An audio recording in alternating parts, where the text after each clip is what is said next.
momentos como el que estamos hoy día, como acaba de mencionar Raúl, acabamos de tener un evento geopolítico no inesperado, pero quizás sorprendente cómo se destacó. Tenemos momentos de alta volatilidad como la que tenemos hoy, y después de un año a donde los mercados se comportaron bastante bien, el S&P 500 arriba 18%, el ACWI, que es el All Country World Index, arriba 30%. Y esto, si tenemos un año positivo, como lo esperamos, va a ser el cuarto año de este bull market. Normalmente quizás tenemos que hablar de qué puede pasar mal, ¿verdad? ¿Qué riesgos negativos, qué cola izquierda hay? Pero hoy vamos a ir en la dirección opuesta incluso. Y eso es, si el mundo no se desmorona, como todos esperan ahora, y en cambio simplemente se niega a morirse en la fecha prevista. Una cola distinta de la distribución, la cola derecha versus la cola de izquierda. Así que hoy hablamos de la cola derecha. También da miedo, ¿verdad? Porque solo que de una forma mucho más agradable. ¿Qué pasa si las cosas salen mejor y duran más de lo que planeamos? Y para todos los que están en la sala hoy día, tanto asesores como clientes, esta cola derecha podría ser el riesgo más infravalorado del mundo.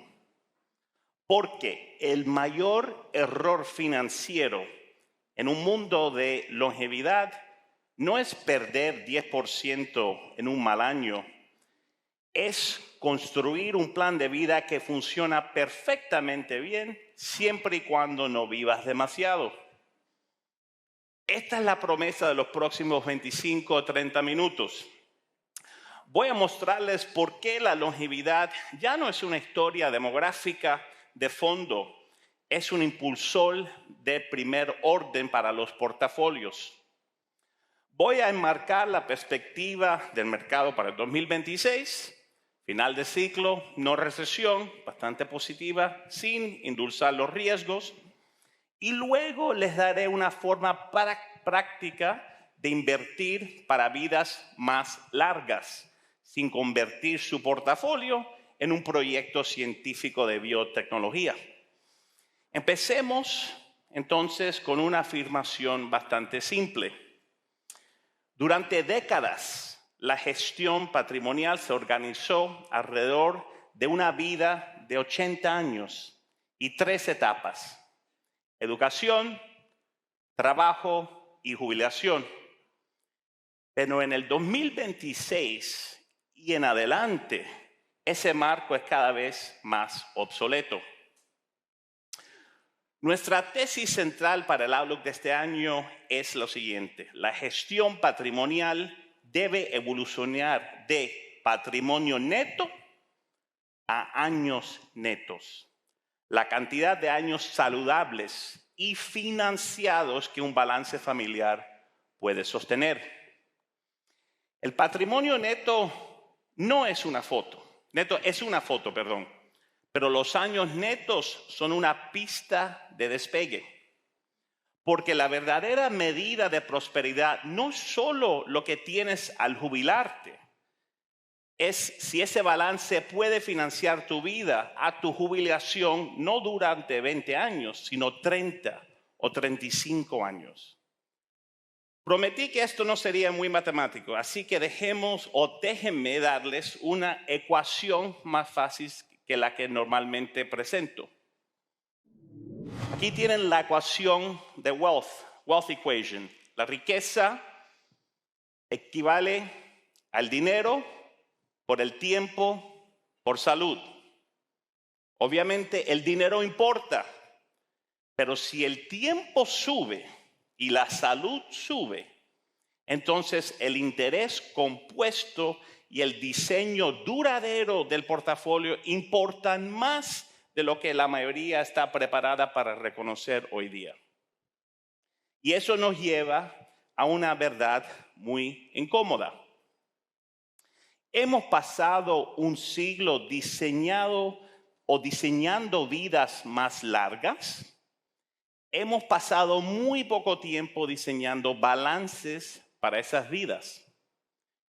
Eso no es solo un problema del cliente. Eso se convierte en un problema de mercados y de gobiernos. Y eso nos trae a la gráfica detrás de mí. Este gráfico es nuestro punto de partida. Expectativas de vida global y por grandes regiones desde 1990 hasta 2050. La conclusión es simple. La expectativa de vida ha venido subiendo aproximadamente un año cada 4 años desde 1990. Y se proyecta que agregue otros 4 o 5 años hacia el 2050. E importante, los mercados emergentes, como el que estamos hoy día, siguen convergiendo hacia la longevidad de los mercados desarrollados. Así que si eres asesor con clientes internacionales o un cliente con exposición global, la longevidad no es solo una historia de planificación de retiro en Estados Unidos. Es una historia de mercados de capitales globales. Ahora, cada vez que mostramos un gráfico de longevidad, alguien inevitablemente pregunta, ¿esto es inmortalidad? No. Nuestro caso base no es la inmortalidad. Obviamente, es algo mucho más aburrido y mucho más poderoso. Un cambio lento e implacable hacia más personas viviendo hasta finales de los 80s y los 90s y llevando sus balances con ellos. Eso es suficiente para reconfigurar el momento de la jubilación, los costos de salud, las restricciones de las finanzas públicas y la construcción de portafolios que se apoya sobre todo eso. Así que la longevidad es el lienzo estructural. Ahora ponemos encima el cuadro cíclico. Ahí es donde entra el 2026, el año actual. Hablemos de lo que todos quieren saber en una conferencia de inversión a comienzos del 2026. Vamos a camino a una recesión. Nuestra visión base es expansión de final de ciclo, no recesión. Y cuantificamos eso con nuestro indicador recesionario insignia Forefront, que implica aproximadamente un 15% de probabilidad de recesión en los próximos 6 meses en Estados Unidos y 30% en los próximos 12 meses. Fíjense lo que eso significa y lo que no significa. Significa que el riesgo es real, está aumentando y merece respeto. Pero no significa que la recesión sea el resultado más probable. Así que nuestra postura de mercado se deriva de esa distribución de probabilidades. Mantenerse invertido, evitar un de-risking prematura, mantener exposición accionaria de referencia, tácticamente neutrales, pero estratégicamente proacciones en horizontes de múltiples décadas. En otras palabras, no confundir final de ciclo con salirse del mercado. Porque el riesgo asimétrico, especialmente en un mundo de longevidad, no es estar modestamente expuesto a acciones entrando en una desaceleración. El riesgo asimétrico es perderte el interés compuesto que necesitas para una pista más larga. Bien, esa es la afirmación probabilística macro. Vamos a expectativas de crecimiento. Estos son los pronósticos centrales con los que estamos trabajando hoy día. Expansión continua, pero con riesgos en aumento. Un crecimiento mundial del 2,8%, en Estados Unidos alrededor de 2%, En la Unión Europea alrededor de 1,2, que es un buen número para Europa, déjenme decirles. Japón alrededor de 0,8 y China alrededor del 4,4. Ni boom ni colapso, ¿verdad? Una trayectoria de planeo de final de ciclo. Y ese es exactamente el entorno en que los inversionistas suelen cometer uno de los errores más caros en finanzas. Se salen demasiado temprano. Así lo enfrentamos. Esta gráfica está aquí por una razón. Las etapas finales de los mercados alcistas que ven aquí suelen ser muy, muy atractivas. El mercado alcista de la burbuja.com se volvió parabólico en sus últimos compases. Ahora, no estoy diciendo que estemos en 1999. El punto no es comprar cualquier cosa que respire. El punto es, final de ciclo no significa retornos bajos. Final de ciclo suele significar liderazgo estrecho, bolsillos espumosos y un mercado que sigue escalando un muro de preocupaciones hasta que deja de hacerlo. Y en nuestro comentario por escrito lo decimos explícitamente. Salirse demasiado temprano es un riesgo real. Así que la postura del portafolio no es risk off, es mantenerte invertido, pero mejora la composición, lo cual nos lleva al tema accionario más importante para el 2026. Queremos participación más amplia, más allá de un puñado de hyperscalers. Nuestra visión no es anti-IA, todo lo contrario. Ustedes saben que fuimos tempranos y consistentes en invertir en el complejo de la IA. Pero si vemos riesgos de concentración y espuma de evaluación en un puñado de nombres estadounidenses, mientras que las oportunidades a lo largo de la cadena de valor del IA lucen a precios más atractivos. Entonces, ¿qué significa cadena de valor de IA? Significa no solo tengas la vidriera brillante, ten también los picos y palas y la infraestructura, inversión en energía y redes eléctricas, semiconductores más allá del único proveedor dominante, saben a qué compañía me refiero, cybersecurity, automatización industrial y aplicaciones en salud vinculadas a la longevidad. Y aquí hay un punto sutil pero importante para los asesores aquí en la sala. Dentro de IA, preferimos acciones sobre crédito. Eso es muy importante. ¿Por qué? Porque la deuda funciona mejor cuando los flujos de caja son predecibles y el downside está bien acotado. En IA todavía no sabemos quiénes serán los ganadores y los perdedores a largo plazo. Capturar el upside tiene más sentido que prestar a spreads ajustados en una industria donde los modelos de negocio pueden ser disruptados antes del vencimiento. Esta es una de las formas en que un marco consciente de la longevidad cambia la lógica del portafolio. Cuando tu horizonte se extiende, quieres exposición a motores de capitalización, especialmente donde existe opcionalidad. Ahora anclemos todo esto en niveles concretos de mercados. Estas son nuestras metas internas y puntos de referencia para el fin del 2026. Siempre enfatizo, estos son objetivos, no promesas. Son un mapa, no el territorio. El S&P 500 a 7,600. El bono de 10 años entre 4,1 y 4,2. El oro a 4,800. Sabes que somos long-term bulls del oro. Nos sigue gustando muchísimo. El Bitcoin a $120,000.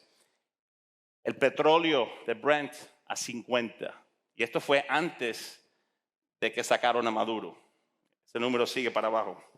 Lo van a ver. Los diferenciales de crédito de grado de inversión, 100 puntos básicos. Y el diferencial de créditos high yield, 340 puntos básicos. Pero noten aquí la implicación para el portafolio. Asumimos que los spreads de crédito se mantendrán relativamente ajustados y eso es consistente con nuestro sesgo a calidad de renta fija. Peso neutral en total, modesto sobrepeso en treasuries, infraponderación en crédito grado de inversión y high yield. Lo dejo porque sé que a todo el mundo siempre le gusta que este gráfico bastante. Me quedo calladito para que lo absorben. Aunque este es el menos interesante, en mi opinión, en toda la presentación. Ya establecimos el escenario macro y la postura de mercado.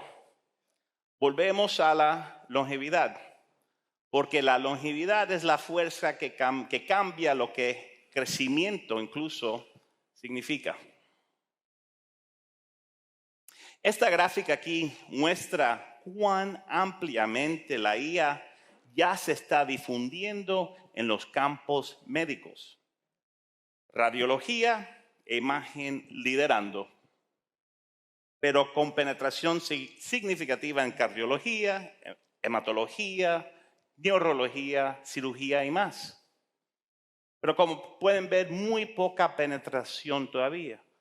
Por eso es que el sector de healthcare es uno de nuestros favoritos en los próximos años. El trade de IA ni ha comenzado en estas compañías. Aquí estamos al lado opuesto de una burbuja de IA, ni lo han tocado todavía.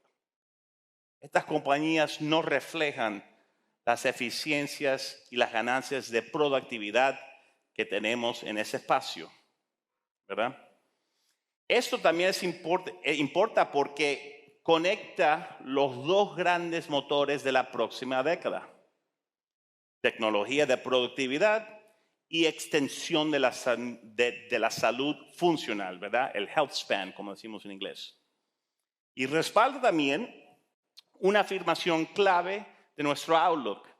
Avances en plataformas de mRNA, terapias GLP-1 y diagnósticos habilitados por ella hacen que el caso base sea un desplazamiento continuo hacia vidas más largas. Vamos a traducirlo a algo utilizable, ¿verdad? En conversaciones de inversión. La longevidad no es gente viviendo para siempre. La longevidad es más clientes viviendo lo suficiente como para que pequeñas decisiones de capitalización dominen su resultado.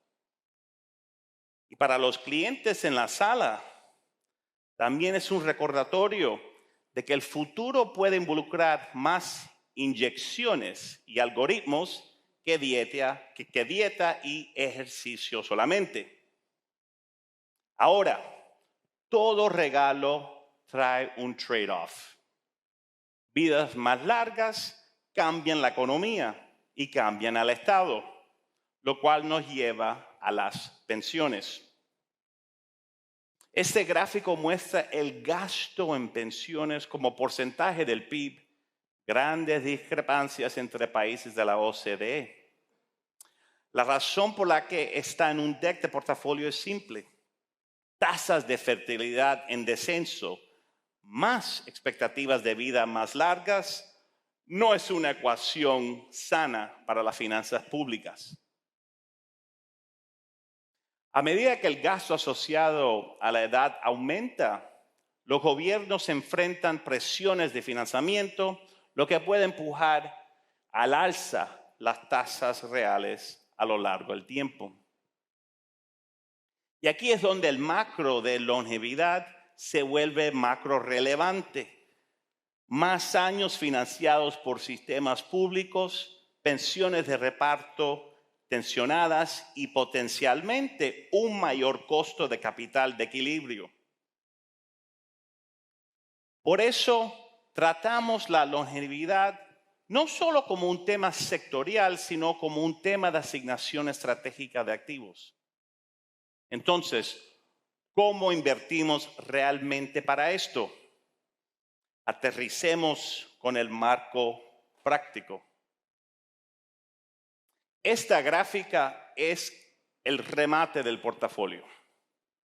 A la izquierda, una asignación estratégica tradicional, estilo 60-40. Y a la derecha, una asignación estratégica consciente de la longevidad diseñada para una vida multietapa de 100 años.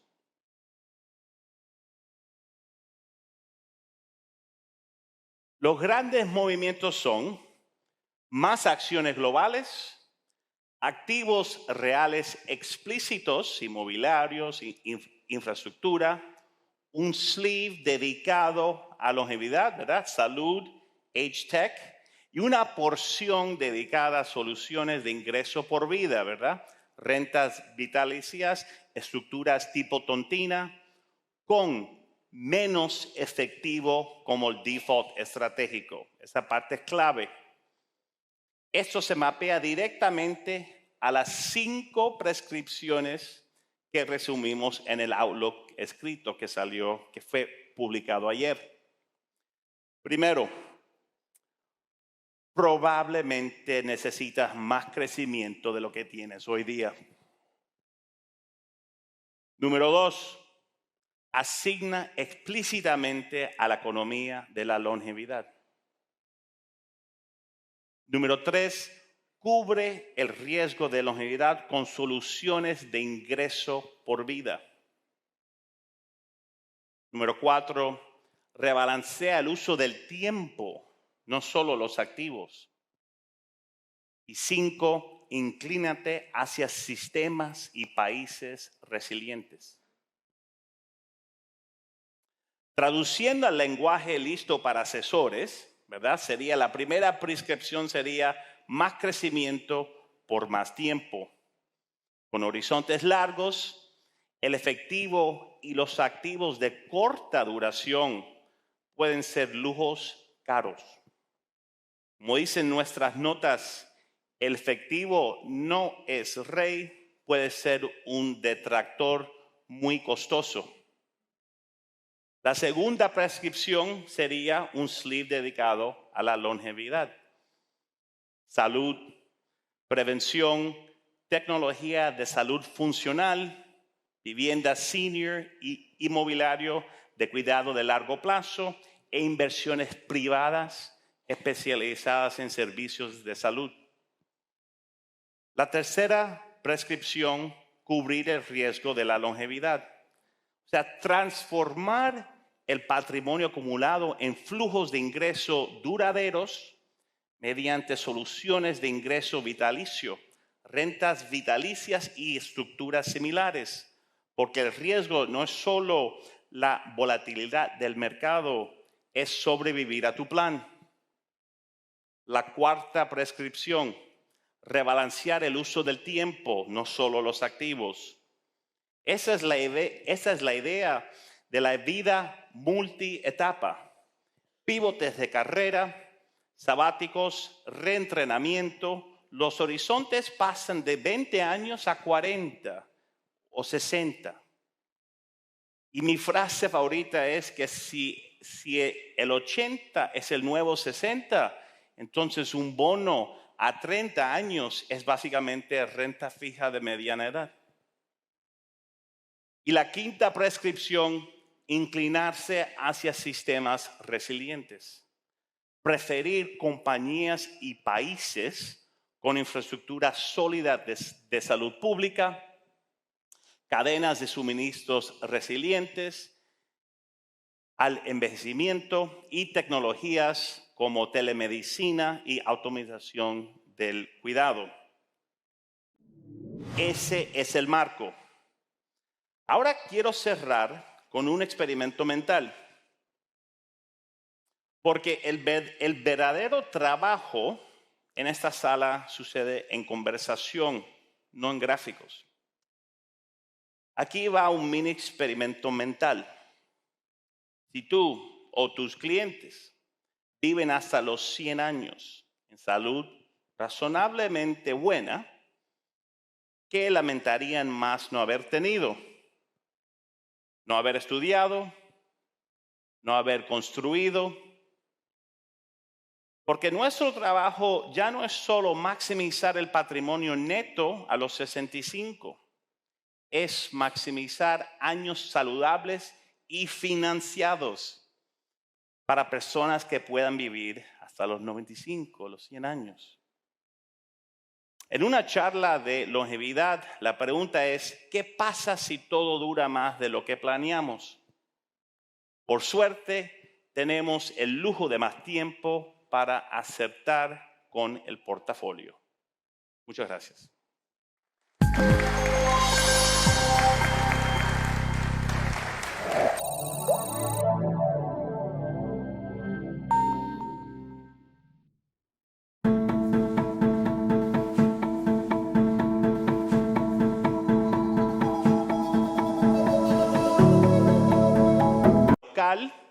Claudio es economista, el presidente del BIMA y buen amigo de Insignio.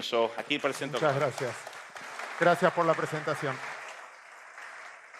Bueno, gracias por la recepción. Gracias por aplaudirme antes, porque cuando termino nunca nadie aplaude. Yo vine a decir que todo lo que dijo Ahmed tiene razón y que tienen que operar con Insignio, que les va a ir bien, si no, no. Ya está, cumplí, era lo que tenía que decir. Vamos. Vamos a hablar un poco de plata, más cortoplacista. Aprendí que mi negocio a partir de ahora es ponerme un geriátrico con servicio de medicina ilegal para la pelea con mis hijos después, pero bueno, es otra historia. Lo que quiero decir es, yo hablo a título personal, no represento a la compañía, son mis opiniones, los errores son míos y gracias por darme trabajo y en este caso estar. Para mí, el 2026 va a ser, tomo parte de lo que decías, el año de la economía real, no de la parte financiera. Yo lamentablemente no voy a tener mucho trabajo. ¿Por qué? Porque me parece que las variables financieras en el gráfico que vos pusiste van a ser completamente estables. Ahora necesitamos creatividad en la economía real. Y la economía real necesita otro tipo de expertise.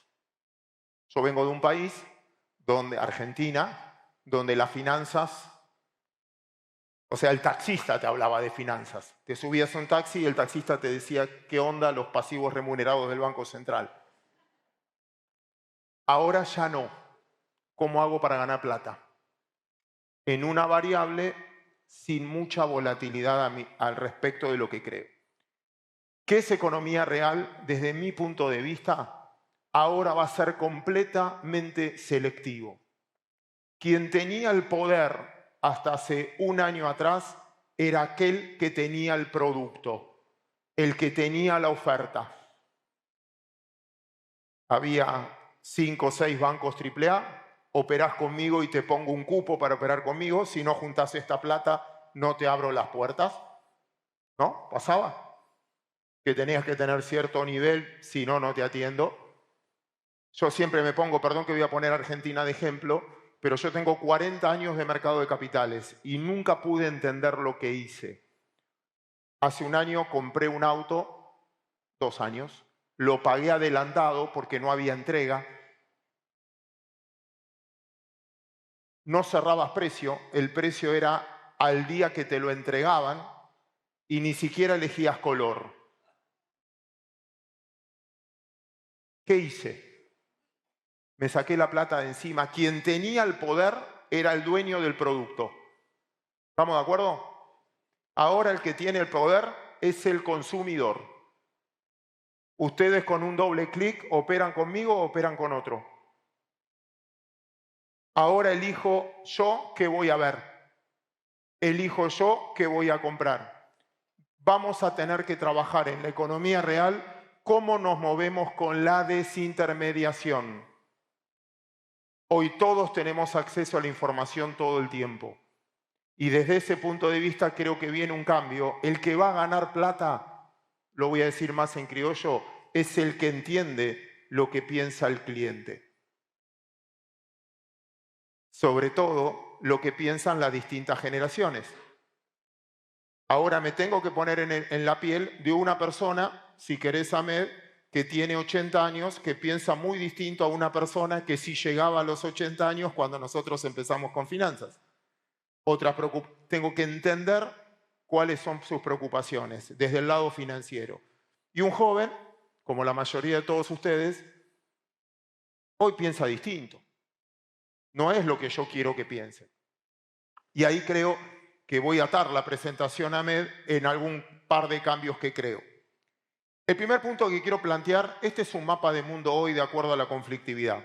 Levante la mano el que cree mucho en Dios de lo que están acá. ¿Quién cree en Dios?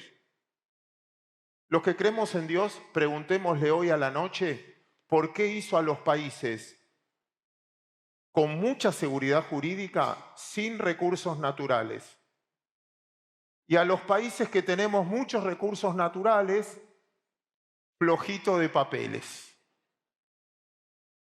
Así como el 2006 creo que es el año de la economía real, también creo que si es de la economía real, América Latina tiene un privilegio enorme sobre los países centrales.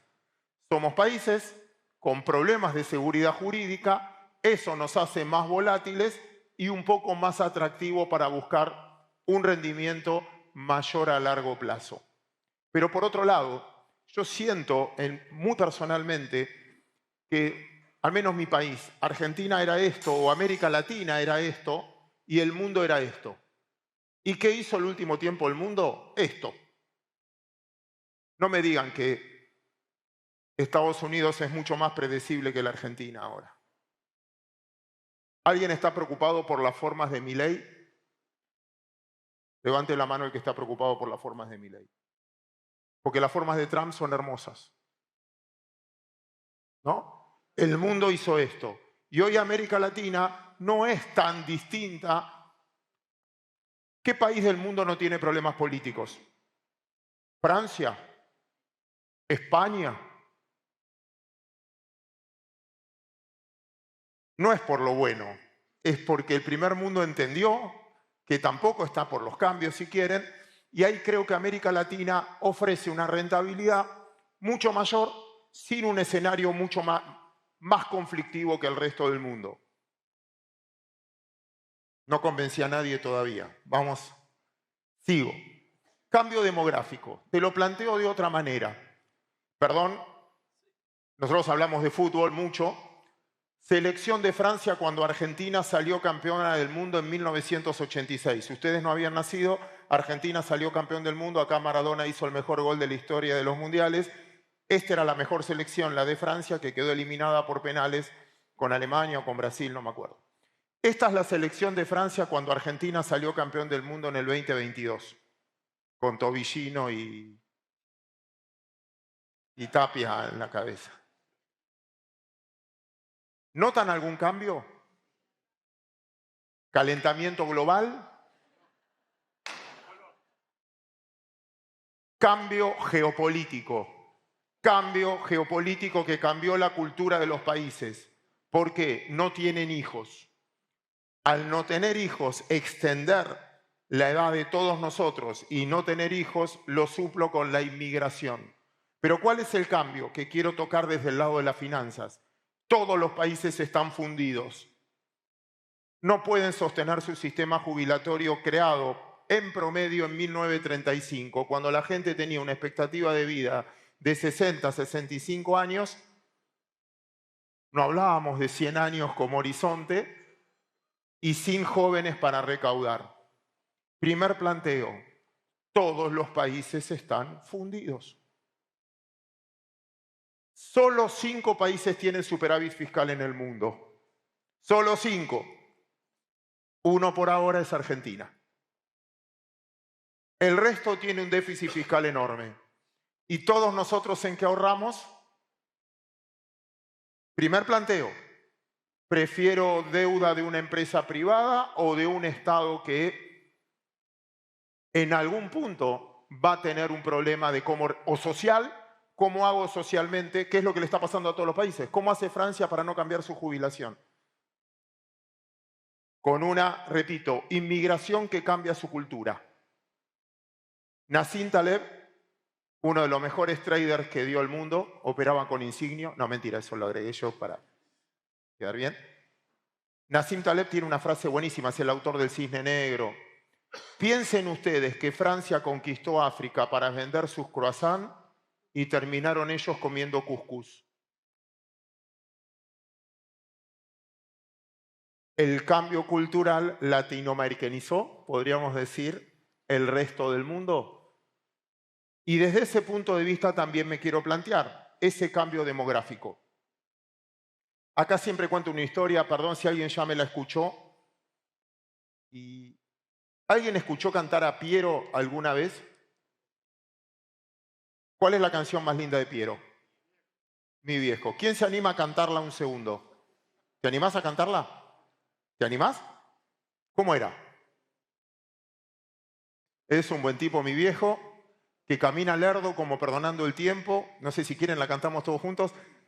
Tiene la tristeza larga de tanto venir andando. Piero escribió esta canción en 1964 con el primo José. Él tenía 24 años y su viejo querido viejo que caminaba lerdo como perdonando el tiempo, 48. Hoy usamos chupín. Miren fotos de sus padres a la edad de ustedes. Eran viejos.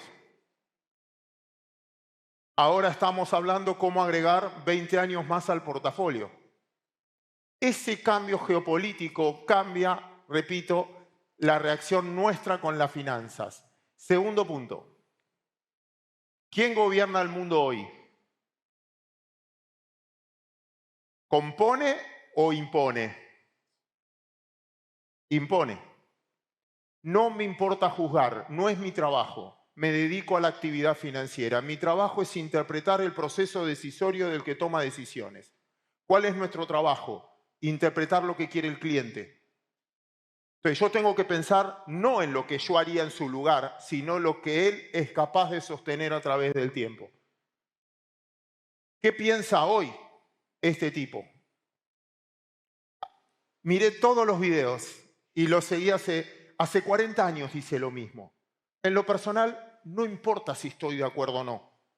Quizás no, pero es lo de menos, es lo que menos importa. Lo que importa, ¿qué dice él? Hace 40 años. El peor enemigo de los Estados Unidos, ¿saben quién es? Lo dice él, la tasa de interés. ¿Por qué? Estados Unidos es el país más endeudado del mundo. Paga más en su gasto público, déficit enorme, gasta más en intereses de deuda que en defensa. ¿Qué quiere hacer? Destruir el costo del dinero. Y el americano es el ser humano más endeudado del mundo. Con la plata que nosotros ahorramos y ahorramos en dólares en nuestra cartera, financiamos que ellos paguen una licuadora en cuotas, la universidad en cuotas, un auto en cuotas y la hipoteca en cuotas. La tasa llegó a estar en el 14% anual, la tasa activa para un crédito hipotecario, 7% para un crédito pasivo de una empresa o de una tarjeta de crédito, 14% anual. No podían pagar la cuota. Desde el primer día se la agarró con Powell, quiero bajar el costo del dinero. Presión para los que vivimos de renta. Y yo creo que está teniendo éxito, porque la tasa de interés está bajando bastante. Y eso nos desafía a buscar alternativas de inversión. Uno de los escenarios, entonces, que yo veo desde ese punto de vista, la tasa de interés, mientras no sé cuánto le queda de poder, porque si no puede ser reelegido dentro de 4 años, dentro de 3, vamos a poner 1 año y medio más, la tasa de interés descontaría que es para abajo. Y ahí voy a buscar alternativas, repito, en el sector privado, en la economía real. Este gráfico es de Morgan Stanley como fuente. Nosotros, todos los que estamos acá, esta no la vivimos ninguno de los que estamos acá, pero tuvimos 3 revoluciones tecnológicas o industriales en el último tiempo. La primera en el año 1900-1910 que nace el automóvil. ¿Quién se llenó de plata cuando nació el automóvil? Ford, General Motors, Chrysler, Netflix, Walmart. Gracias a los autos nació el hipermercado. ¿Hubiese existido Narbona si no existía el auto? ¿Estaríamos acá ahora? Gracias a el auto se desarrolló la industria lejos. La segunda revolución, esta sí la vivimos, fue en el año 2000, cuando nace Wi-Fi. ¿Quién se llenó de plata cuando nació Wi-Fi? ¿Cisco? ¿Intel? No, Netflix. ¿Cómo era la vida antes sin Internet? ¿Cómo era la vida sin Wi-Fi? ¿Existiría la tarjeta sin Wi-Fi? Sin WhatsApp. ¿Cómo era la vida sin WhatsApp? Yo no me acuerdo.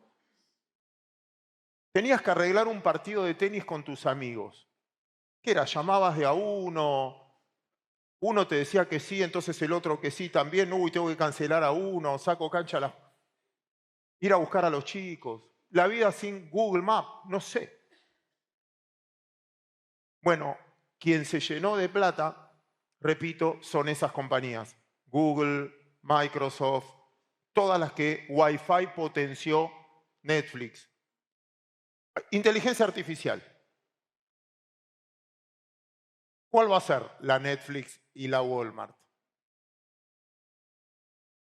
Vinimos a eso. Tenemos que encontrar la acción. Es Nvidia, wow, fue. PwC. ¿Qué no existe si no existe?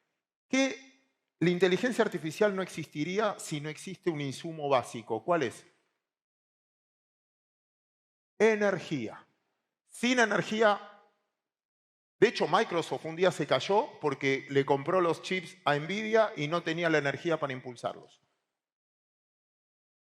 ¿Conocen alguna región que sea exportador de energía, minería? Si agarro Nvidia, ¿quiénes son los principales proveedores? Esto está desactualizado. Nvidia hoy vale 5 billions, 5.000. Y estos son los proveedores, minería y energía. Repito, ¿conocen alguna zona que sea exportadora de minería, energía y alimento a la vez? Quizás explique tu pregunta. ¿Por qué después de 40 años? ¿Por qué Estados Unidos ayudó con tanta vehemencia a la Argentina? Entienden, ¿no? Scott Bessent compró pesos.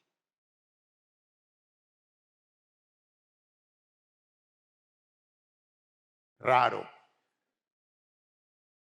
¿Por qué? Había una actriz argentina que se inmortalizó con una frase. Se llamaba la Coca Sarli y decía, ¿qué pretende usted de mí?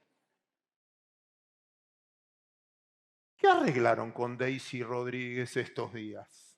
¿De qué estamos hablando? ¿Existe la amistad entre...? Estamos en la zona adecuada. Quizás los precios lo marcaron, ¿no? Porque fueron mercados que se destacaron en el último tiempo. Pero quiero mostrar, a medida de levantarles el ánimo, que de las alternativas tenemos que pensar en la economía real y tenemos que empezar a mirar si la tasa va a bajar, en cómo descentralizamos la inversión en otras zonas, muy parecido a lo que decía Samed de las variables.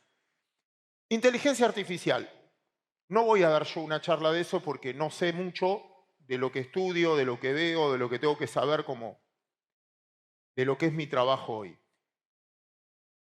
Obviamente el mundo hoy lo está manejando Estados Unidos en términos de las empresas de inteligencia artificial. Cuando yo era chico y estudiaba, quien dominaba el mundo era el que dominaba la tierra, los romanos, los griegos. Después el que dominó el mundo era el que dominaban los mares, los españoles, los ingleses, los holandeses, los portugueses.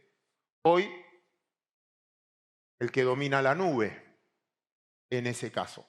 Entonces, si yo separo por continente, si quiero las más grandes y las miro por capitalización bursátil, esto me está marcando hoy quién tiene la Montblanc en el mundo. Inexplicable si no fuese por inteligencia artificial explicar lo de Irán y Estados Unidos e Israel. Difícil explicar cómo lo sacaron a Maduro sin el uso de inteligencia artificial. Eso lo posiciona en el margen, si quieren, del poder de lo que viene. El S&P está en el máximo histórico, ¿verdad? ¿Sí? Medido en dólares. Si lo divido Bitcoin, estoy en el mínimo histórico. Metro cuadrado está en el máximo histórico. Esto, la fuente, lo hice con ChatGPT. Si yo agarro el metro cuadrado dividido oro, estoy en el mínimo histórico. ¿En qué estamos en presencia? ¿De la suba de Bitcoin, de la suba de oro, de la suba del S&P? No. De la depreciación del efectivo. La depreciación del poder de compra del dinero. Es el producto de la inflación. Déjenme ponerme en la piel de la banca privada. Perdón que esto es muy conocido y es muy simplista. Se llama la regla del 72. Ustedes se sientan con su asesor y le dicen la regla del 72. 72 dividido la tasa de interés promedio te da el tiempo en el que necesitas para duplicar la plata. Si yo coloco la plata en un bono del Tesoro americano al 4% anual o en un fondo del 4% anual, 72 dividido 4, yo más o menos en 15, 16 años debería duplicar el dinero, si no perdí plata. 72 dividido 10% anual, en 7 años duplico la plata. ¿Está bien? Si la dejo en Japón, al 0,0 necesito 233 años, no sé si llego a duplicar la plata.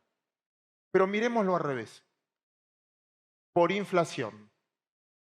Si yo tengo la plata, 72 dividido, la inflación en Estados Unidos es del 3% anual, si en 17 años no tengo el doble del dinero, perdí plata. No es que gané. En Argentina, 72 dividido en 10 minutos, eso explica por qué los argentinos tenemos la plata fuera de la Argentina, ¿no?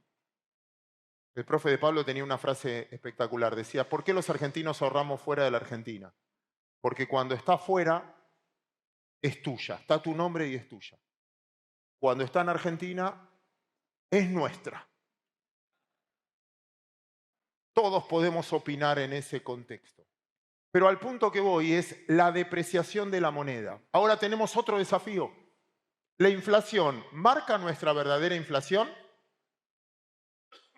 La inflación de todos lados no es que mienten con el índice, pero no es de las cosas que nosotros consumimos.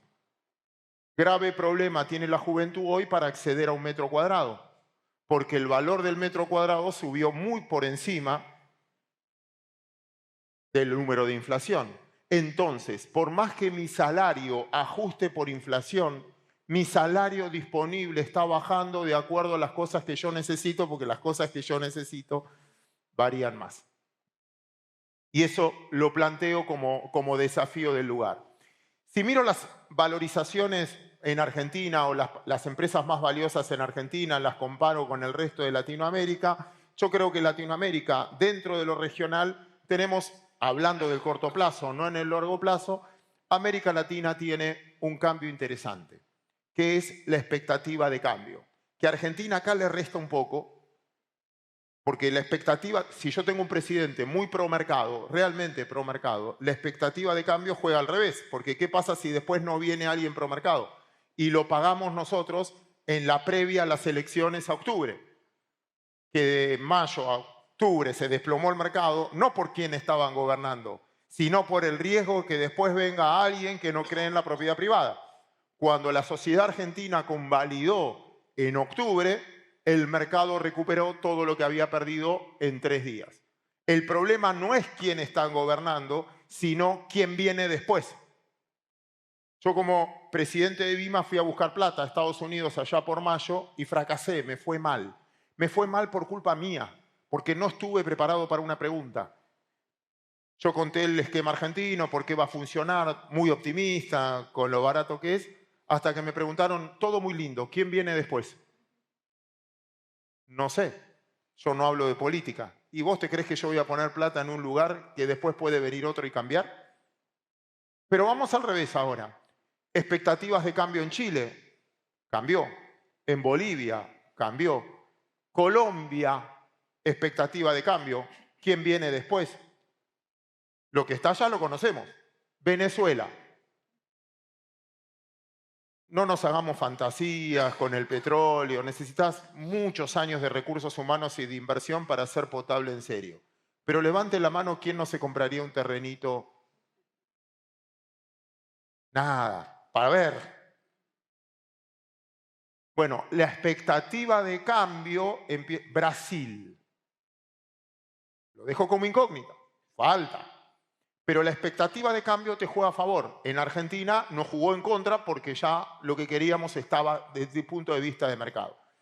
Y eso lo planteo como... Acá juego con algo. Esto también lo hice con ChatGPT. Le pregunté, decime por metro cuadrado cuál es la capital más barata del mundo por metro cuadrado de construcción. Y Caracas es el lugar más barato del mundo, $512 el metro cuadrado. Hong Kong, la más cara, $26.000 el metro cuadrado. Singapur, 22.000. Lima, Corea. América Latina está más o menos en $2.000 promedio al metro cuadrado. Argentina está en 2.400, Brasil parecido, Chile ahí nomás, Colombia, Ecuador están por debajo. Pero más o menos está en $2.000 el metro cuadrado.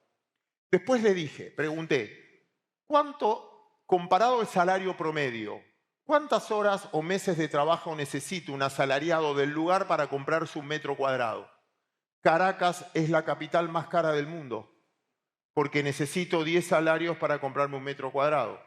Y ahí es donde el resto de América Latina no es cara si comparo el salario con respecto a lo que vale un metro cuadrado. Entonces, si un mercado es caro o barato, también está en función del poder de compra del asalariado o de alguien que viva ahí. Y eso lo quería meter también en el análisis. Cerrando contexto, y me voy a meter un segundo en mi país, cerrando el contexto. Creo que América Latina en este 2026 tiene ventajas comparativas muy importantes con respecto al mundo central. El mundo central va a discutir su modelo geopolítico porque para mí está fundido, conflictividad política que sube. Soy mucho más conservador en el mundo que si quiero tomar algo de riesgo, prefiero tomarlo en los países que conozco. Y tasas de interés para abajo en ese proceso. Después respetamos el cuadro que vos pusiste, cuánto va a valer el oro, Bitcoin y demás. Dejo la opinión de ustedes. Quiero ir al último capítulo, que es, y todos los que estamos acá vamos a entender esta frase. Esta frase es del Antiguo Testamento, del Talmud, que dice, a nadie le importa tu sacrificio, solo tus resultados. Muchos de ustedes, acá hay clientes y representantes o asesores de ese cliente. Si ganás plata, al cliente, ¿qué te va a decir? Gracias por ocuparte de mí, qué bueno que sos. Si perdés plata, ¿le importa si te quedaste hasta las 3 de la mañana hablando de la cartera? Si el Dibu Martínez no atajaba esa pelota, ¿Messi sería Messi o un pechito frío? ¿Estamos de acuerdo?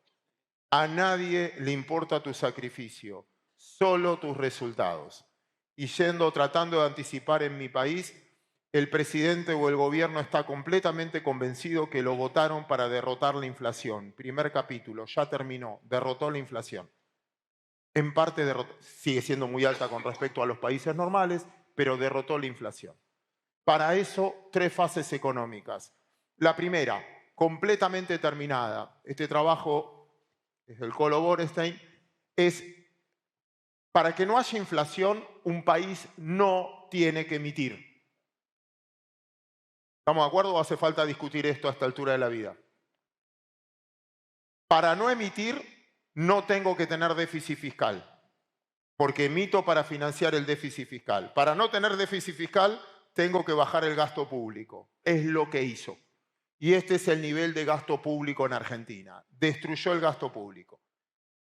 Se enojan jubilados, se enojarán, pero destruyó el gasto público. Lo hizo rápido. ¿Por qué? Si ustedes se tienen que sacar una curita, ¿qué prefieren? ¿Dolor intenso poco tiempo o dolor soportable mucho tiempo? Las mujeres sé que me van a contestar porque se depilan, pero ¿estamos de acuerdo que es rápido? Es lo que hizo. Bajó el gasto de golpe, porque la sociedad lo podía soportar, porque le podía echar la culpa también al anterior o ver la culpa del anterior. Esa parte terminó, ya terminó el ajuste.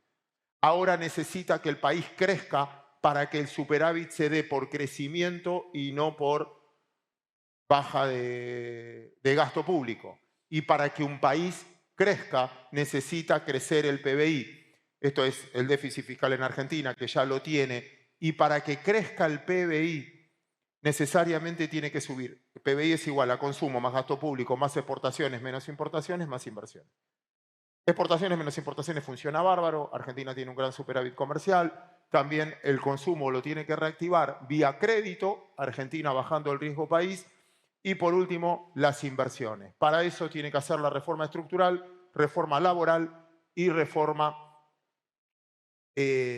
legal más que todo. La laboral y la fiscal, pero antes la legal, para que cada juez no aplique lo que quiere, sino que haya una regla común. Argentina está en eso. Si lo logra, nos vamos a enterar de acá a febrero, me parece que es una opción muy viable. Si no lo logra, será solo un tiempo. Para cerrar, y antes de presentar a quien me sigue, lo único que quiero agregar es una sola cosita. Ojo, América Latina tiene un proceso enorme de validación por la suba de las materias primas o por la mejora en las materias primas. Pero eso es de corto plazo. La próxima crisis para mí es de abundancia. La inteligencia artificial va a hacer que obtengamos energía, alimento, cada vez más barato y más efectivo gracias a la tecnología. Por lo tanto, es una opción de corto plazo, la tenemos que aprovechar. De largo plazo, lo que producimos va a ser cada vez más barato y va a tener menos valor de intercambio. Gracias por escucharme. Ahora voy a presentar a Virginia López.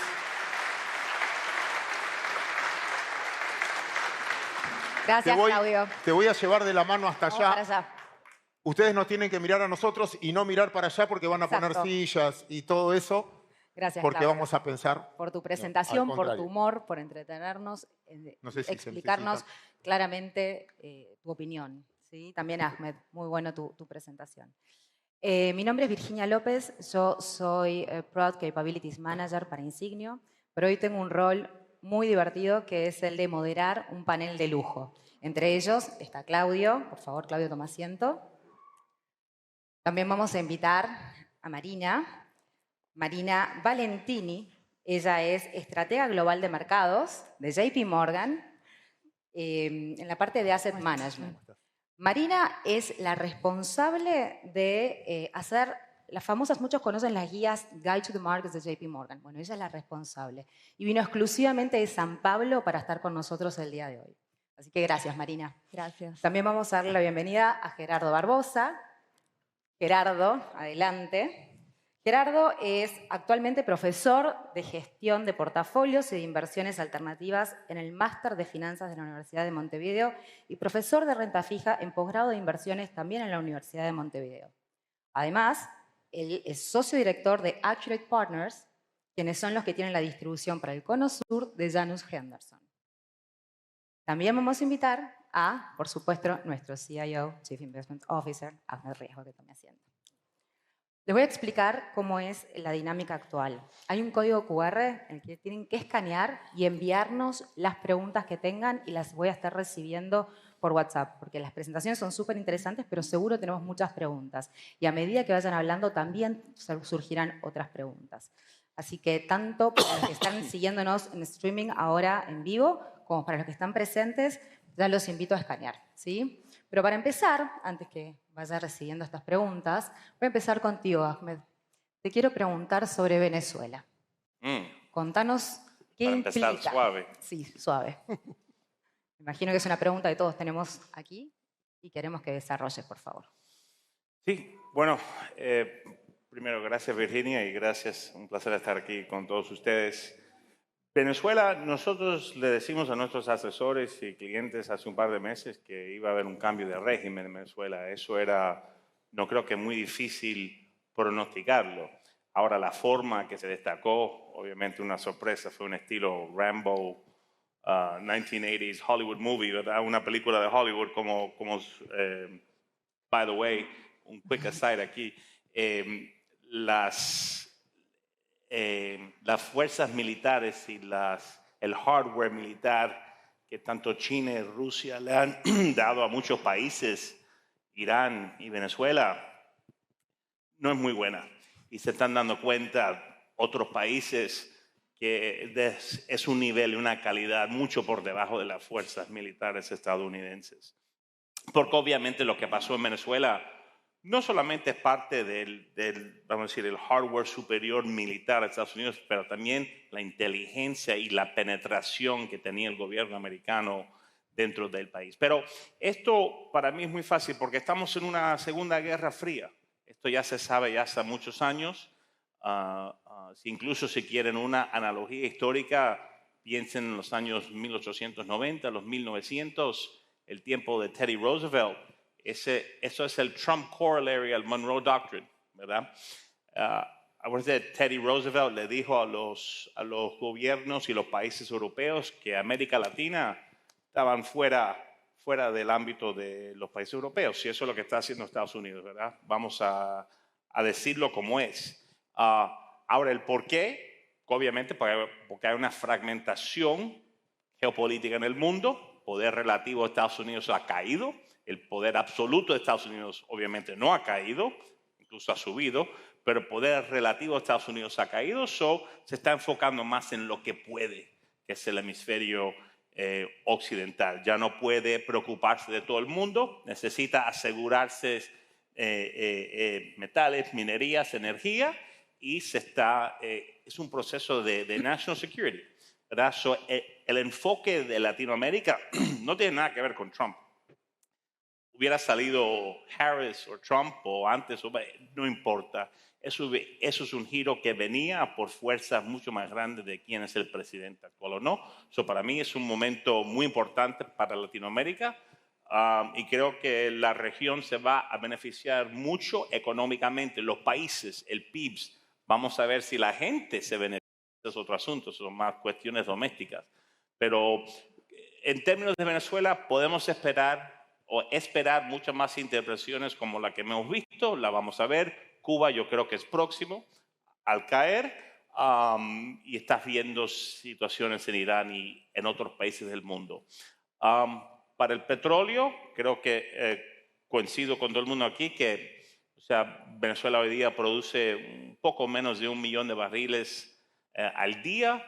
Le va a costar mucho dinero y mucho tiempo porque PDVSA está destrozada como una compañía y va a tomar años poder subir. Pero nosotros esperamos que unos 300,000 barriles más al día en 2 o 3 años es posible.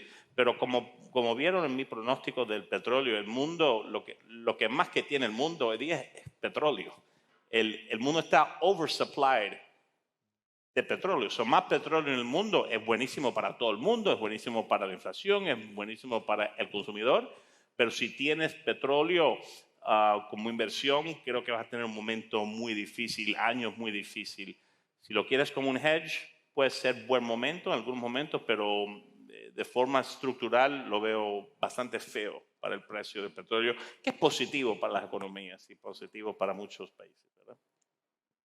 Tengo otro comentario con respecto a lo que estás diciendo. Creo que lo hablamos en algún momento, pero me gustaría poder compartirlo. Esta volatilidad geopolítica que estamos viendo actualmente, ¿cómo piensas que China, Irán, Rusia van a participar o cómo pueden llegar a responder ante estas medidas? Sí. Creo que el mundo se está pareciendo mucho al mundo del comienzo del siglo pasado, ¿verdad? Y es porque vemos países hoy día tienen la capacidad de influenciar su vecindario de una forma que no lo tenían hace 20, 30 años. Eso es simplemente...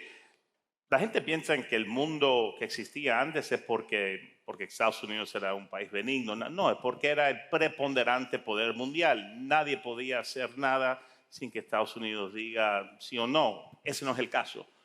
Cada país tiene más capacidad de decir sí o no. Y obviamente no es que Estados Unidos es que los otros niños han crecido, exacto. Esto es normal, o sea, lo que es abnormal son los mundos unipolar, eso no dura mucho tiempo, es mucho más normal estar en un mundo multipolar, a donde hay muchos países, y normalmente, si uno ve históricamente, en estos momentos el conflicto sube, ¿verdad? Perfecto, gracias. Sí, tal vez sí puedo agregar, Sí, claro. tal vez estoy de acuerdo con todo, pero pensando en las implicaciones para un inversionista, sí, es un evento geopolítico importante, agrega acá una capa de riesgo muy compleja de geopolítico a un inversionista este año, pero también creo que es importante respirar y no entrar en pánico, no exagerar. Por acá las implicaciones directas, así más en el corto plazo, sí están más del lado del petróleo. Pero sí, hay un upside acá para que Estados Unidos empiece a producir más en Estados Unidos, que vuelvan las empresas a Venezuela, pero se requiere una inversión gigante, ¿no? Venezuela produce bastante o tiene reservas de petróleo pesado, ¿no? Se requiere acá un price even de petróleo de precio aún más alto, años de inversión. Entonces, si sí llega a pasar, creemos que va a ser un proceso bastante lento, aunque sí esto puede, ¿no? Si hay más producción de petróleo saliendo finalmente de Venezuela, eso puede presionar el precio del petróleo a la baja y también puede traer un alivio a la inflación en el largo plazo viniendo de menores precios de energía. Pero pensando en otros activos de riesgo, no vimos movimientos tan fuertes los últimos días. Al contrario, la bolsa siguió subiendo en Estados Unidos y creo que esa es una lección importante, no sobre reaccionar. No, tuvimos muchísimos eventos geopolíticos los últimos, miles de años. Si vemos los últimos 50 años, tuvimos más o menos 30 muy importantes y vimos que en promedio el S&P, el índice de las 500 mayores empresas en Estados Unidos, cae en promedio 6%. Y esa corrección dura 12 días. Pero también se recupera bastante rápido. La recuperación suele pasar 2 semanas después, 13 días ya volvió al nivel donde estaba. El mercado, una vez que incorpora en el precio la reacción, asimilan a la nueva realidad, mira hacia adelante y mira a las tendencias de largo plazo. Y ahora tenemos muchas. Inteligencia artificial, reformas corporativas, seguro vamos a hablar mucho de eso, pero creo que ese es un fuerte mensaje de estar cómodos, sintiéndonos incómodos con esta tensión geopolítica porque puede durar mucho más tiempo. Sí, lo vimos con Ucrania también, ¿verdad? Todo claro. Es como que el mercado se pone un poquito inmune, como es un shock y luego recupera. Sí, bueno, es que para añadir un poco, la realidad es que el conflicto, las guerras son buenísimos para los mercados. Son buenísimos para la innovación, son buenísimos para la economía, para las tecnologías. Es un poco controversial lo que estamos diciendo. Sí, pero es la realidad, ¿sí? ¿Verdad? El conflicto, y eso se ve históricamente, el conflicto, el deseo, lamentablemente el deseo del ser humano querer matarse uno al otro es lo que lleva la innovación y lo que lleva la tecnología para adelante. Esa es la realidad. Bien, bueno, gracias. Gerardo, quiero preguntarte con respecto al panorama macro para el 2026. ¿Cuáles pensás que son las fuerzas económicas más importantes con respecto al ciclo económico que estamos atravesando?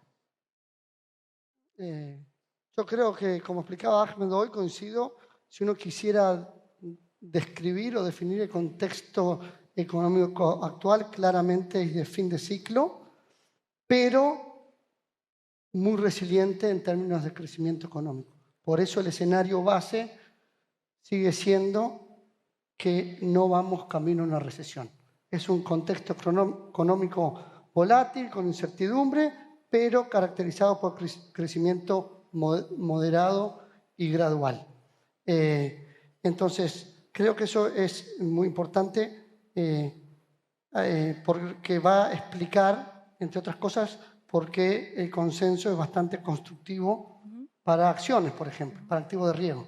Porque estamos en un contexto de crecimiento económico gradual y a la vez recorte de tasas de interés. ¿Tá? Entonces creo que eso es bien importante desde el punto de vista macroeconómico. En términos de las fuerzas que están de alguna manera dándole forma a la economía, creo que la principal, estructural y de largo plazo es inversión en infraestructura tecnológica y la dinámica de inteligencia artificial. Eso tiene un impacto genuino, comprobable en productividad y en crecimiento económico. Y de hecho empieza a ser estructural y hay que considerarlo de tal manera. Influye en productividad de las compañías, en decisiones de alocación de capital en las economías y en las ganancias corporativas. Entonces es un driver estructural y de largo plazo. La segunda fuerza, súper importante y que va a estar en el tapete todo el año, es vinculada a las dinámicas inflacionarias y a esta transición desde políticas monetarias restrictivas hacia una fase más gradual. Ese es lo que estamos viendo. Los bancos centrales, de manera muy gradual, porque van a estar monitoreando las dinámicas inflacionarias que son per se inciertas, van a ir reduciendo tasas de interés y va a ser todo muy dependiente de cómo sea el flujo de información económico-financiera. Pero esa transición desde políticas monetarias restrictivas, o dicho en otras palabras, tasas muy altas, hacia una fase más gradual, creo que también va a beneficiar a los activos de riesgo. Y por último, que algo hablamos, pero creo que es cada vez más fundamental, estructural y de largo plazo, viene vinculado a la geopolítica y a, digamos, la fragmentación de la economía global. Cada vez estamos en una economía, diría, más fragmentada, menos eficiente, más volátil, y eso hay que considerarlo. La geopolítica ya no es un factor de riesgo más a considerar, sino que es un core input en el proceso de asignación de activos y de construcción de portafolios, porque influye en los mercados energéticos, en el gasto en seguridad, en las decisiones de inversión y hasta en el acceso a la tecnología. Así que creo que todas estas fuerzas son las que hay que monitorear de cerca, pero son estructurales y de largo plazo. Perfecto. Muy bien. Relacionado a lo que estás diciendo, porque todos estamos interesados en esto, creo que desde el COVID estamos hablando de innovación, ¿sí? Inteligencia artificial. Quiero meterme en ese campo en particular, porque sigue siendo tendencia, ¿sí? Pero ya no es genérico, ¿verdad? Hay que ser bastante más selectivo con respecto a innovación, tecnología, y quiero entender cómo ustedes opinan que hay que integrar estas temáticas dentro de un portafolio o el panorama de inversión de todos nuestros clientes. Hago un comentario breve Sí. y le paso a Marina si complementamos. Indudablemente el tema de inteligencia artificial pasa de ser un concepto temático a un concepto estructural y de largo plazo. Okay. Eso, y de tal manera debe ser comprendido e incorporado en el proceso de construcción de portafolios. Porque uno piensa en inteligencia artificial y automáticamente piensa en tecnología. Y la realidad es que inteligencia artificial es mucho más que tecnología. Es un multiplicador de productividad en múltiples sectores de la economía. Absolutamente. Entonces, y de hecho vemos, ya no es una narrativa interesante o algo que está de moda, ya se ven efectos en productividad, en mejora de márgenes, en mejores ganancias corporativas en múltiples compañías de diferentes sectores. Entonces, el play sencillo es miro tecnología, que sí, y tenemos una visión constructiva, estructural y de largo plazo para tecnología, porque es donde está la generación genuina de ganancias corporativas, que es el principal driver de performance del mercado accionario, pero también inteligencia artificial, por ejemplo, uno de los sectores que más se beneficia, que explicaba Ahmed hoy, es biotech.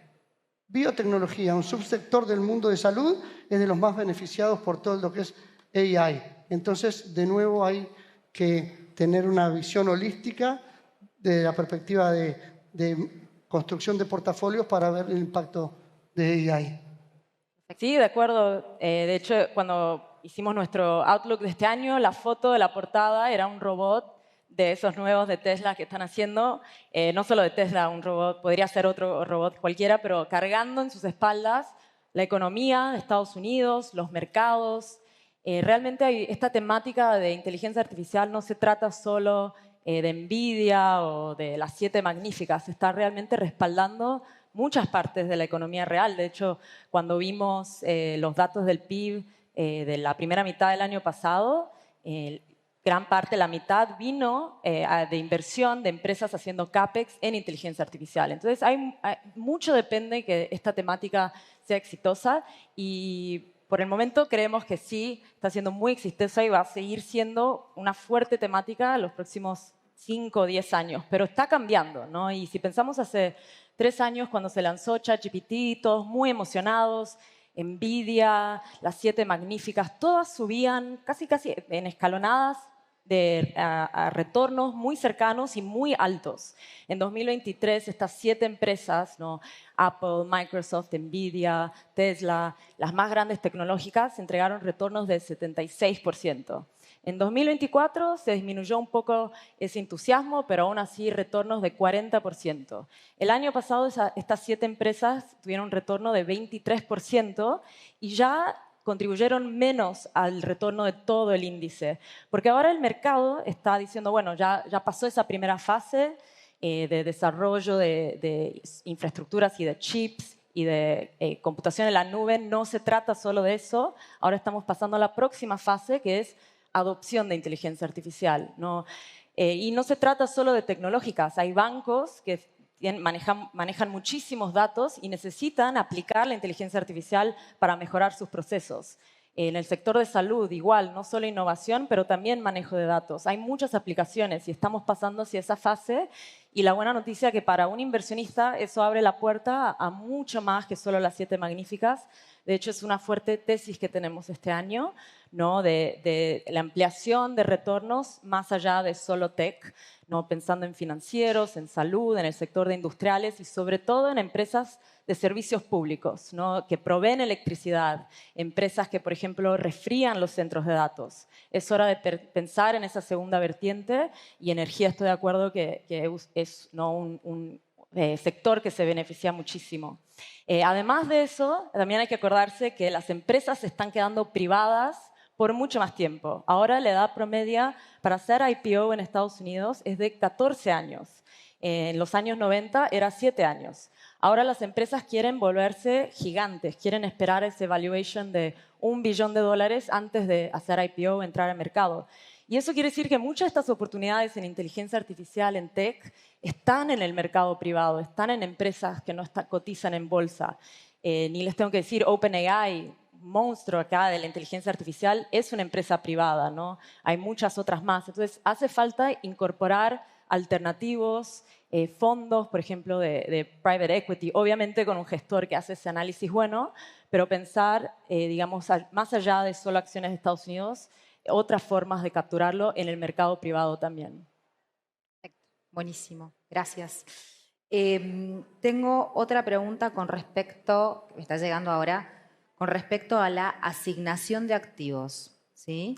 Con respecto a la volatilidad y las oportunidades que tenemos hoy. Yo sé, Ahmed, que ya hablaste un poco de esto, pero si quieren desarrollar un poco cuál es la visión con respecto a la asignación de activos, por favor. Sí, mira, en un contexto como el actual, en que tenemos una visión constructiva para equities y para fixed income, ahora podemos comentar un poco para acciones y para bonos, creo que la recomendación fundamental desde el punto de vista de manejo de portafolios es tener foco dinámico. Hay que focalizarse en calidad, diversificación y flexibilidad. Okay. Nosotros venimos de varios años en que todo subía y ahora el contexto de retornos esperados ha cambiado y es un poco más complejo. De nuevo, la visión es constructiva, pero si miramos mercados accionarios, las valuaciones están caras. Si miramos mercado de bonos, los diferenciales de crédito o los credit spreads están muy apretados. y la incertidumbre a nivel geopolítica o macroeconómica es alta. Esto llama necesariamente a flexibilidad, a manejo activo, a selección de activos de manera cuidadosa. En acciones, creo que la visión es constructiva por múltiples factores. Si miramos la historia, periodos de crecimiento económico como el que estamos transitando, junto con reducción de tasas o políticas monetarias más acomodativas, ha sido históricamente bueno para la performance del mercado accionario. Y a eso le agregamos gran salud corporativa en Estados Unidos. Las proyecciones de ganancias corporativas siguen siendo sólidas y eso es uno de los principales drivers de performance en el mediano y largo plazo. Dicho esto, de nuevo, foco en calidad e invertir en compañías con balances sanos, modelos de negocio robustos, bajos niveles de apalancamiento y que puedan de alguna manera participar en estos temas seculares y estructurales que van a ser súper positivos. Después, la mayoría de los clientes tienen mucho US y mucho technology, que tenemos una visión súper constructiva, pero de nuevo, empieza a haber generación genuina de ganancias corporativas en otros sectores y en otras regiones, incluso con valuaciones atractivas.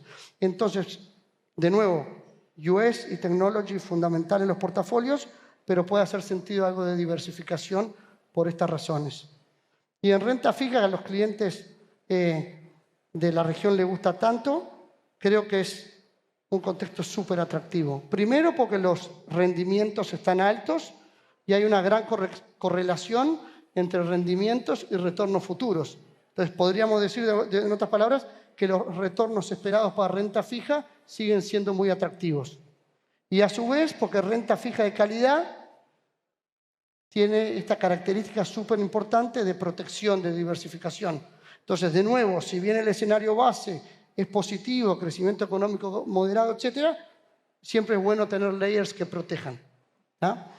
Agregaría, y acá estamos en línea con lo que hablaba Ahmed, luego decir, los yields son altos en renta fija y eso habla de retornos esperados bastante atractivos. Si uno profundiza el análisis, incorpora la perspectiva de evaluación. Y ahí hay sectores del universo de renta fija, particularmente riesgo de crédito, high yield, investment grade, que están altos. Entonces, nada para preocuparse, pero estamos viendo mejores oportunidades o relación riesgo-retorno más interesante en otros segmentos del universo de renta fija, como deuda securitizada o renta fija de alta calidad. Y el último comentario, te paso para no aburrir, pero creo que es súper importante para los clientes de Latinoamérica. Los clientes de Latinoamérica, acá hay muchos argentinos y uruguayos, les gusta la deuda, les gusta con buen cupón. Entonces tienen bonos con alto cupón. A su vez está el famoso home bias. El argentino tiene mucho argentino, el brasileño mucho Brasil, etc. Entonces, cuando analizamos portafolios, lo que vemos es que la renta fija, en muchos casos hay mucho Argentina y muchos bonos high yield de emerging market que pagan mucho cupón. Creo que vale la pena revisitar eso porque de la perspectiva de riesgo a veces tengo acciones y bonos que son bonos pero tienen mucha correlación con acciones, es equity-like risk. Entonces creo que estamos en un buen momento de revisitar la construcción de portafolios y tenemos mucha concentración de riesgo, tal vez diversificar un poco.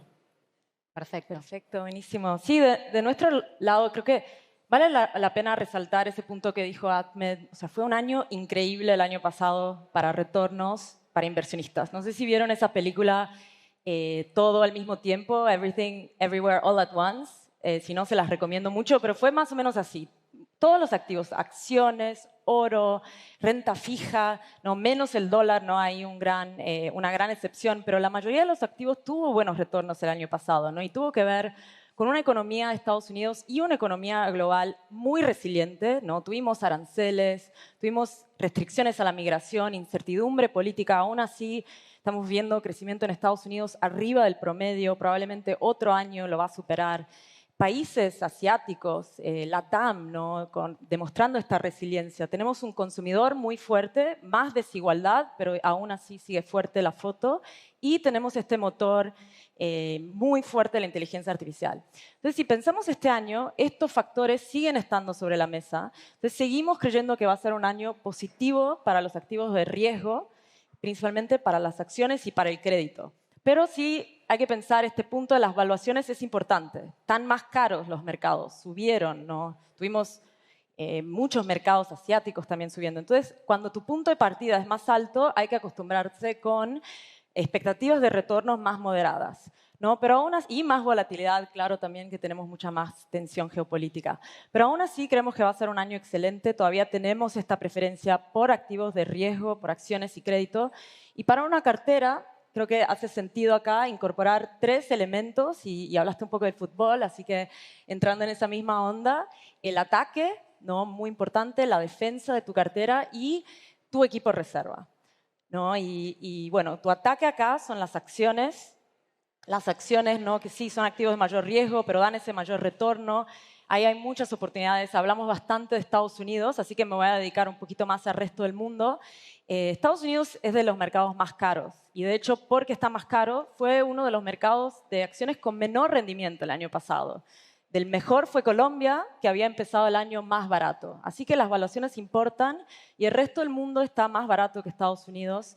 El precio por utilidad del índice del mundo sin Estados Unidos está 35% más barato. Entonces, es un momento que hay que diversificar las carteras y usar esta oportunidad de invertir en acciones en el resto del mundo. Vemos mucha oportunidad en Japón, donde las empresas se están reconfigurando, haciendo muchas reformas corporativas, más recompras de acciones, aumentando sus dividendos, pero principalmente emergentes. Los emergentes se benefician de un dólar más débil, están más baratos y también están muy involucradas con esta infraestructura de inteligencia artificial. Corea subió 100% el índice del año pasado y solo en esta primera semana del año sigue subiendo 8%. Wow. Corea se producen muchos chips de memoria. Taiwán, también los chips.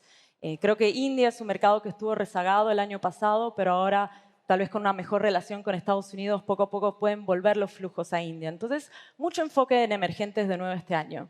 La parte de defensa de la cartera, eso viene de renta fija, sigue siendo muy importante. Siempre decimos, no, hay renta en renta fija otra vez, porque tenemos yields más altos que la década anterior. Nosotros, creo que al contrario, ahí trayendo un punto diferente, todavía nos sentimos bastante cómodos con crédito corporativo, aún con high yield, porque vemos tasas de default muy bajas, abajo de 2%, pero la necesidad, aunque está caro el índice, la necesidad de voltearse más hacia la parte de calidad de high yield, pero está pagando como un todo el índice de 6.5%. Así que momento de capturar yields buenos, donde los podemos encontrar. También mucha oportunidad en deuda emergente, ¿no? Brasil, México se destacan. Y por último, lo que decía de los jugadores de reserva, la banca de reserva, ahí se trata de tratar de pensar más allá de del tradicional cartera, 60% acciones, 40% renta fija, y pensar qué más se está diversificando. Y ahí entra el oro, es un activo muy importante para diversificar riesgo geopolítico y hay mucha demanda por oro, otros commodities también, y los activos alternativos. Hablé ya de private equity, pero principalmente nos gusta ahora, para este año, los activos reales. Totalmente. Hay mucho que tiene que ver con los alternativos que también mencionaba Claudio y también comentó un poco Ahmed. Sí. Pero ¿sabes qué me está pasando? Nos estamos quedando sin tiempo para las preguntas y tenemos Claro. que ir cerrando.